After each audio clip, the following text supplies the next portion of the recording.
nerabe nintzela, 18 urterekin depresio oso horra pasa nuen, eta hor berriz ere zaldiak egon ziren. Zu erreskatatzeko prest. Bai, karri zuten zaldi berri bat. Txispa izena zuen. Eta binkulo bat sortu nuen berekin, niretzat oso polita izan zen hori. Momentu oso txar baten, alkoholismo hutzean jauzi nintzen. Nigaz egon zen, ez dakit, asko eskertzeko dekot txakurro neriz, esateko nire ibelteko makila izan da.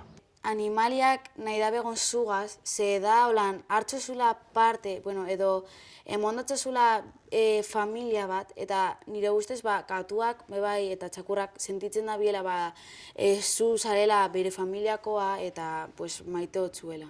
Pertsona batekin epaitu behar zaitu, nahiz badu baita ere, begirada bat, gesto bat, txakurrari berdin zaio. Zuk batuketa edo kenketa hori gaizki egin duzula, ez dizu gaizki begiratu behar.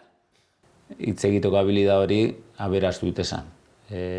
Igual etxian gauzak espresatzeko momentuan gehiago kostatzen zitzakon, baina adibidez animaliekin zer nahi zuen esateko komunikatu inbertzun eta orduan gehiago eskatzen zizkion gauzak. Neri erlaxazio puntu handi bat ematen zidan eta gainea bera zaintzeko kapazak ikusten nuen nire burua. Ni zaintzeko ez, baina bera zaintzeko bai, eta horrek errefortzu asko eman zidan. Espero zenuen inoiz txakur batek, animali batek hainbeste emango zizula? Ez. Ez.